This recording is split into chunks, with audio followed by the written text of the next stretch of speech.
Benvinguts a un nou episodi del podcast d'Ecos de Festa. Avui ens hem traslladat a Ontinyent per entrevistar a Xus Gandia.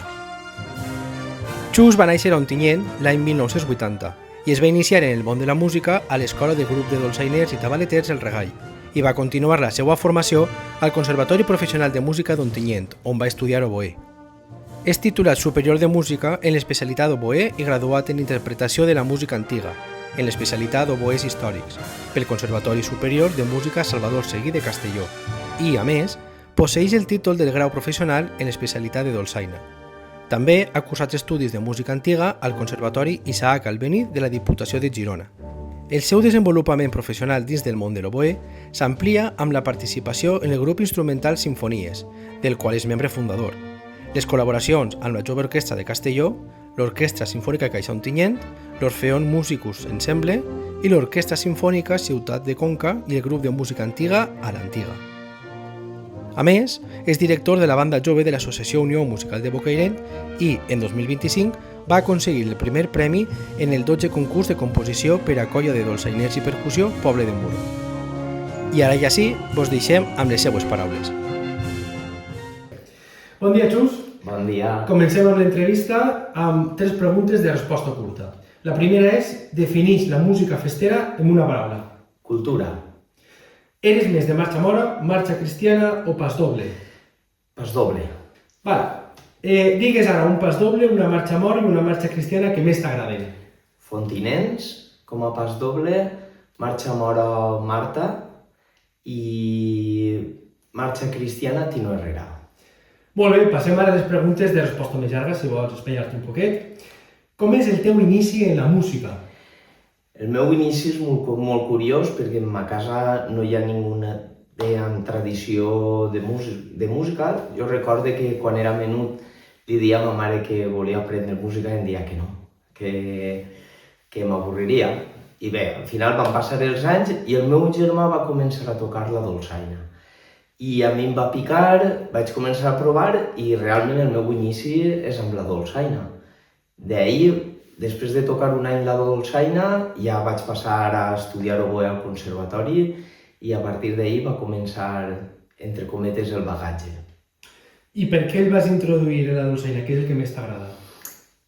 Bé, era curiositat. Era menut i... Bueno, era menut no, quan vaig començar amb la dolçaina ja tenia 14-15 anys, però tota la vida he estat en la flauteta amunt, avall, i si no, amb la safa, recordo també era un xiquet i estava en la safa i el boix i estava tocant. Molt bé. També toques l'oboè, com has comentat. Per què aquest instrument i quina diferència hi ha entre aprendre a tocar l'oboè i la dolçaina? Realment toco l'oboè de rebot, perquè, clar, vaig començar amb la dolçaina i parlant, quin instrument pot ser semblant? L'oboè, pues l'oboè. I jo en aquest moment em pensava que l'oboè era el fagot. Claro, i després vaig veure l'oboè i vaig dir, pues bé, pues l'oboè. I això va ser la casuística va ser això. Molt bé. Com consideres que és la docència musical en l'actualitat i a quins problemes s'enfronta? Avui en dia el professorat està molt ben preparat.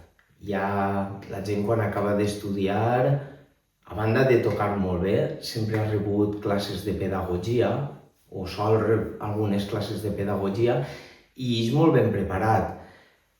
Clar, quin és el futur? A veure, cada vegada hi ha més xiquets que volen aprendre música, el professorat està cada vegada, entre cometes, més preparat, tal vegada falta un poc més de suport institucional, perquè al final aquestes coses es manegen gràcies al suport econòmic. Si no hi ha suport econòmic no pot haver professorat o xiquets que no puguen aprendre música perquè no tenen unes possibilitats econòmiques familiars que s'ho puguen permetre. Què opines de la inclusió de la dolçaina en la música festera? Al final és com tot. dues coses que estan pervivint al mateix temps, és normal que acaben fusionant-se. En les entrades, al principi, jo recordo era menut, i així a 2, 3, 4 dolçaines tocant Víctor. I la banda, i tot eren bandes, o un ballet per ahí en unes dolçaines, i al final era qüestió de temps que tant les dues formacions acabaren fusionant-se en una. I bé, per a mi, com a dolçainer o oboista, per a mi és genial que tot acabi fusionant-se. De quina de les teves peces estàs més orgullós? Crec que de cadascuna de les peces que he fet hi ha una part que el sents molt realitzat. Una perquè ha sigut la primera, l'altra perquè li la vas fer a tal persona, l'altra perquè tens la sort de poder-li la dedicar a ta mare. No sé, cada peça de les que escric tenen algo que em puc sentir-me orgullós. Has creat també música per a ballet. Quina diferència hi ha entre la composició d'una obra per a ballet i una marxa mora o cristiana? Per a mi la diferència és molt evident. A l'hora d'escriure per a un ballet és molt important tindre un contacte amb el ballet que pugui anar assessorant-te sobre certes parts de la peça. És a dir,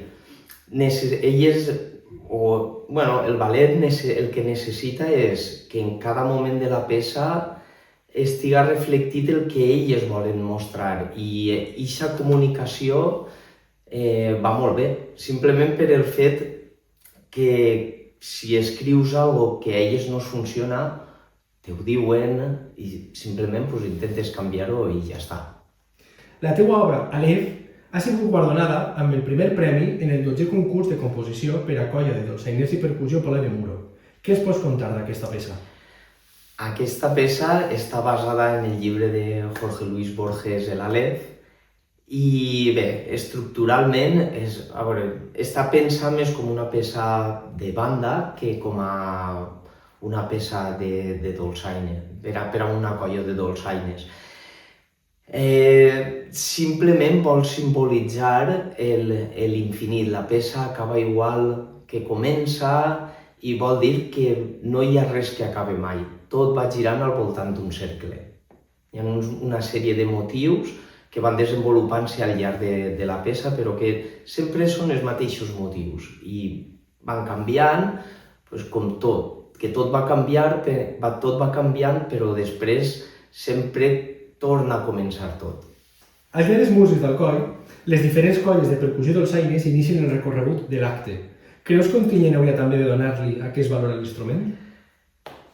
És una pregunta interessant.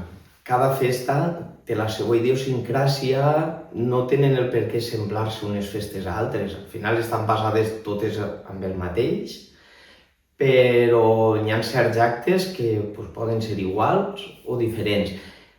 És interessant, la proposta és molt interessant, perquè al final és ficar en valor una cosa que tens el dia a dia en totes les festes de moros i cristians, i bé, per què no poden eixir les dolçaines del dia de l'entrada de bandes?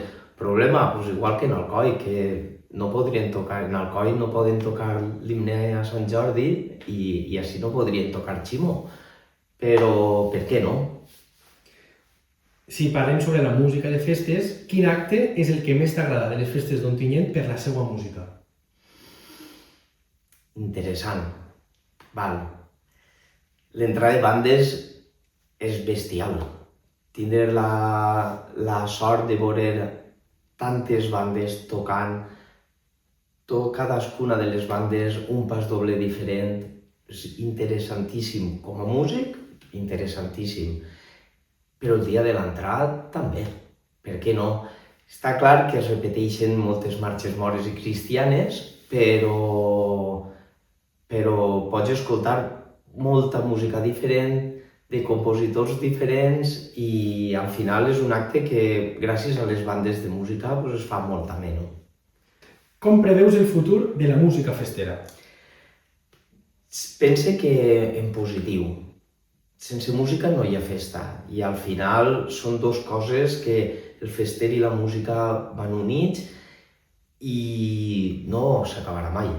Apareixerà gent que escriurà de formes diferents i sempre serà interessant, sempre hi haurà algo nou que aportarà, que algú aportarà, sempre. És un món que anirà evolucionant sempre. Molt bé. Ja per acabar, el nostre anterior convidat, Aaron Montbó, ens ha fet la següent pregunta. Què opines de compondre marxes a contrarrellotge? Què respondries? Depèn de la capacitat que cadascú tinga, per què no? És a dir, jo personalment no tindria aquesta capacitat. Jo necessito el meu temps d'elaboració, que n'hi ha coses que les fas en més temps, altres que les fas en menys, però reconec que hi ha molta gent capaç de poder fer una peça de música festera d'avui per a demà em refereixo a un temps, però per què no? Sí, pense que sí. Molt bé, moltes gràcies per les teves paraules. A vosaltres. I fins ací el programa d'avui. Esperem que vos hagi agradat tant com a nosaltres.